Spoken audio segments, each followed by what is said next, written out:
नेपालको एउटा सानो कलेजमा विद्यार्थीहरू किताब मात्र होइन, देश निर्माण गर्ने मूल्य पनि सिक्दैछन्। जहाँ भ्रष्टाचारले इमानदारीलाई ढाकेको छ, त्यहाँ एक शिक्षिकाले आफ्ना विद्यार्थीहरूमा सत्यको दियो बाल्ने निर्णय लिन्छन्। यो कथा हो कसरी शिक्षा र युवाको शक्ति मिलेर भ्रष्ट मनलाई पनि परिवर्तन गर्न सक्छ।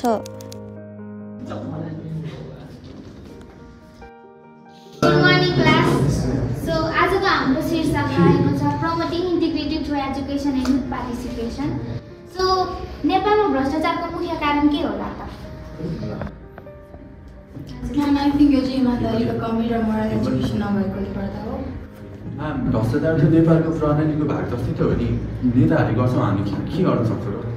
म्याम, तर त्यो सबै नेताहरूको अशिक्षाको कारण होइन र, जसले नैतिकता बुझ्दैन। एक्ज्याक्टली कृति, नेपालमा त धेरै जस्तो नेताहरू अशिक्षित छन्। उनीहरूलाई त सही गलत छुट्याउन पनि आउँदैन। शिक्षाले ज्ञान त दिन्छ, तर बाटो देखाउने भनेको इमान्दारिताले हो। नेपाल जस्तो देशमा दुवै नै चाहिन्छ। हामी परिवर्तन यहीबाट सुरु गर्न सक्छौँ। सचेतना फैलाएर र शिक्षित युवाले के गर्न सक्छ भन्ने देखाएर। ठिक भनेर हामी एउटा सामुदायिक कार्यक्रम आयोजना गरौँ। त्यसको चाहिँ शीर्षक रहेको छ अनेस्टी एन्ड युथ लिडरसिप। अब हामीलाई यो टपिकको बारेमा अझै भन्न प्रिन्सिपल सर आउँदै हुनुहुन्छ। Good morning, students. Good morning, sir. सबैजना राम्रो काम गर्दैछु। मैले यस कार्यक्रममा हाम्रो स्थानीय गभर्नर श्री थापालाई निम्ति आएको छु। सर, यस कुनै थापा सर नै होइन र जुनको अफिसमा भ्रष्टाचार हुने? होइन रमेश, त्यस्तो नभनौँ, हाम्रो प्रमुख सर भन्नुहोस्। तर हामीले सन्देश बलियो दिनुपर्छ। असली शक्ति भनेको शिक्षामा हुन्छ, पैसामा होइन।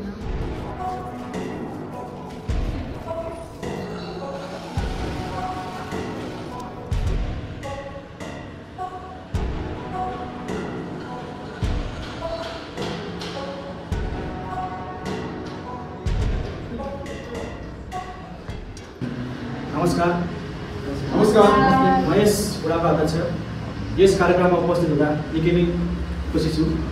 शिक्षा नै उज्जवल भविष्यको आधार हो, त्यसैले मिहिनेत गर्न कहिले नभुल्नु होला। धन्यवाद।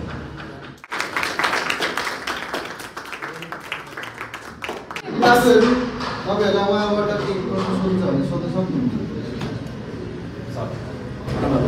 तपाईँले त भन्नुहुन्थ्यो विद्यार्थी नै देशको भविष्य, तर यो देशको बजेट सबै त भवनतिरै लाग्दैछ। यसको लागि के भन्नुहुन्छ? बजेट त मैले मिलाएकै हो, पठाएको पनि थिएँ। स्कुलमा आएर त म के गरौँ? अब तिमी विद्यार्थीले मलाई कामहरू सिकाउने?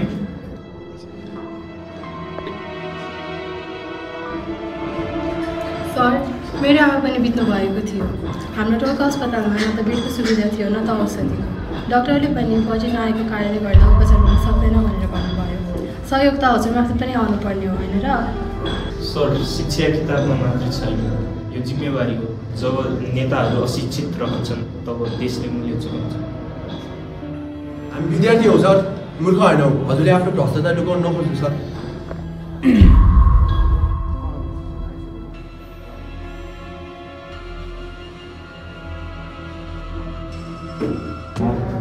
म सधैँ सोच्थेँ शक्ति भनेको पैसा, गाडी र अस्त्र मात्र हो।